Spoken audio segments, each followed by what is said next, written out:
그 방금 자동차 관세 관련해서 부총리님 그 송구하게 생각하신다 그러면 저희한테 오늘 주신 관세 협상 결과 보고에도 그렇게 돼 있어야 되는 거 아닙니까? 왜 보고서에는 일본, EU 등 주요 경쟁국과 비교하여 불리하지 않은 결과를 확보했다. 미국 시장 내 경쟁력을 유지했다. 라는 식의 자화자찬 식의 설명을 써놓으시고 정작 이 자리에 오셔가지고 부총리께서는 송구하다. 이거 약간 앞뒤가 안 맞는 거 아닙니까? 저도 방금 존경하는 이인선 의원님 말씀하신 거 지적하려고 했어요. 우리 한국 자동차는 원래 관세 0%였습니다. 근데 일본이나 EU 같은 경우 2.5%였죠. 12.5% 저희가 방어했었어야 되는 거 아닙니까? 그리고 지금 영국 같은 경우도 여기 자료에는 빠져 있는데 2.5%였는데 10%로 7.5%밖에 인상이 안 됐습니다. 그러니까 지금 대한민국 자동차가 관세 기존에 갖고 있던 경쟁력이라는 것이 훼손이 된 거거든요. 그래서 그러면 국민의 대표인 저희 국회에 솔직하게 말씀을 하셔야지 이런 식으로 자화자찬식으로 얘기하는 건 적절하지 않다라고 생각하는데 부총님 생각 어떠십니까? 예, 의원님, 제가 절대로 자화자찬하지는 않습니다. 다만 지금 자동차 같은 경우 12.5%를 제가 강력하게 주장을 하니까요. 실무자 상무장관은 그러면은 하지 마라, 25% 받아라 이렇게 얘기했을 때 참 제가 이거 어떡하지 하는 그런 또 고뇌도 있었다는 말씀을 드리겠습니다. 그렇지만은 제가 계속 트럼프 대통령 앞에서 주장을 계속 했었습니다. 그래서 당연히 네. 상대방 압박하죠. 물론 네. 부총님이 고생 안 하셨다는 건 아닙니다만은 이 결과에 대해서 제대로 저희 국회에 보고를 해주셔야지 말씀하시는 것과 보고자료 내용이 달라서는 곤란하다라는 거 다시 한번 말씀드리고요. 그 다음에 대미 투자 규모 관련해 가지고 말씀을 좀 드리겠습니다. 총 3,500억 달러 이렇게 하니까 잘 감이 안 오는데요. 대한민국이 1980년부터 2024년 그러니까 45년 동안 대미 직접 투자를 한 액수가 총 얼마인지 부총리 혹시 알고 계십니까? 정확한 숫자는 잘 모르시겠죠?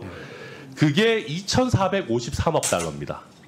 그러니까 우리가 지난 45년 동안 대미 투자를 한 것보다 1,000억이 더 많고요. 그리고 지난 45년 동안 대미 투자액이라는 것이 투자하고 대출을 다 합친 규모입니다. 그러니까 지난 45년 동안 했던 것보다 더 하겠다라는 거거든요. 그럼 이 3,500억 달러의 투자라고 하는 거를 얼마 기간 중에 해야 되는 겁니까? 이게 연간 어떤 배분이 있습니까? 아니면 트럼프 대통령 임기 중에 하는 겁니까? 이 기간이 언제까지입니까? 지금 아직은 그런 부분에 대해서는 이제 추가적으로 협상을 더 해야 됩니다. 해야 되고요.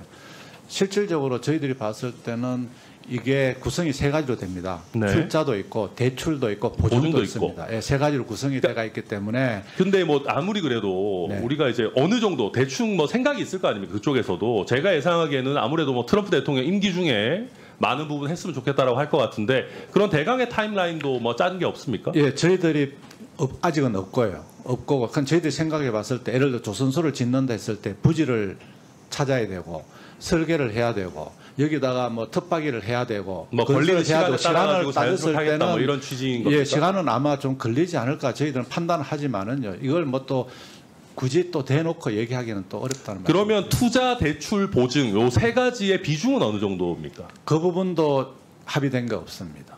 그 부분 합의된 게 전혀 예, 없어요. 그냥 투자, 대출, 보증을 구성을 한다 이렇게만 돼가 있습니다. 그러면은 그런 식이면은 네. 이게 우리 정부가 어느 정도 돈을 투자해야 되는지랑 민간 기업이 어느 정도 분담해야 되는지 이런 부분도 지금 계획이 나온 게 하나도 없습니까? 이 부분은 아마 정부 부분의 어떤 투자, 보증, 대출로 봐야 됩니다. 그러면 정부가 대출하거나 네. 보증해 주는 게 3,500억 달러라는 네, 겁니까? 맞습니다. 네.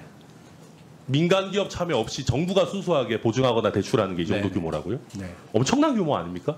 그렇지만은 이게 진행하는 과정에 있어서는 저희들이 볼 때는 이 속도에 따라서 돈이 투입되지 않을까 이렇게 예상을 하고 있고요. 그런 부분에 대해서는 미국도 구체적인 계획이 없습니다. 이게 아무튼 제가 걱정하는 네네. 거는 저희가 지난 45년 동안 했던 투자, 대출, 보증 이런 걸 포함한 것보다 더 하겠다라는 얘기인데 지금 너무 포괄적으로 계획 없이 지금 아무리 협상 단계라지만 좀 굉장히 걱정스러운 부분이고요. 그 다음에 제가 또 한 가지 요즘 보면 자꾸 우리 대한민국 기업들을 한국에서 사업하기 어렵게 하는 거 아닌가. 이번에 대미 투자라는 것도 결국 아까 조승래 의원께서도 말씀하셨지만 한국 기업의 한국 기업이 미국에 투자를 어쨌든 해야 되는 것이고 그럼 자연스럽게 그쪽의 일자리가 당연히 늘어날 수밖에 없는 건 아니겠습니까? 이거 어마어마한 규모의 투자가 미국에 이루어지는 상황인데 게다가 지금 우리 국내 법제상으로도 뭐 노란봉투법을 포함해서 여러 가지 뭐 이런 부담이 되는 법률들이 계속 추진이 되고 있습니다. 그러니까 지금 저도 그래서 이런 생각을 해봤어요. 그게 조선업이 됐든 아니면 뭐 다른 어떤 산업 분야가 됐든 이 미국과의 관세 협상 때문에 우리나라 대기업 뭐 아니면 뭐 1, 2차 벤더 포함해서 민간 기업들이 미국의 투자를 확 늘려야 되는 경우들이 있을 거 아니겠습니까? 그렇지 않아요? 우리가 약속을 지키려면 투자를 해야 될 거 아닙니까? 그러면 이번에 지금 개정되는 노란봉투법에 따르면 이렇게 해외에 투자할 때도 그것을 이유로 노동조합이 파업을 할 수 있잖아요. 그러면 우리가 국가 간 협상에 따라서 우리나라의 대기업들이 해외에 투자를 해야 되는 그런 상황 속에서 노조가 거기에 대해서도 파업을 한다. 이거 그러면 기업들 입장에서는 샌드위치로 끼어가지고 뭐 어쩌라는 거냐라는 얘기가 나오지 않겠습니까?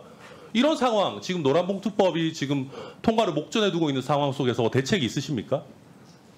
예, 뭐 저희들이 판단하기로는 우리 뭐 노조에서도 국익 관점에서 판단하지 않을까 이렇게 생각을 합니다. 아니 그건 너무 나이브한 말씀이시죠. 그게 노조 입장에서 해외로 지금 생산 라인 옮기고 뭐 투자를 그쪽에서 해서 일자리가 그쪽에 생기면 아니 현대차든 다른 뭐 삼성전자든 뭐 라인 옮기고 하면 당연히 다 반발하잖아요. 현대차 같은 경우에는 어떤 자동차 품종을 외국에서 생산하는 것만 해도 노조랑 협의를 하게 되어 있는데 지금 내 일자리 뺏기게 생겼는데 노조에서 그러면 해외 투자 늘리는 거 파업 안 하겠습니까? 국익이니까 우리는 그냥 가만히 있겠다 그러겠습니까? 그런데 의원님 만약에 이걸 안 한다면 당장 우리가 25% 맞아가지고 그러니까 제 말은 당장 손실이 발생하는 이런 상황에서 네. 노란봉투법을 지금 추진하는 게 이 관세 협상 때문에 해외 투자가 늘어나는 현대 그러면 상황을 노란봉투법을 하지 말아야지.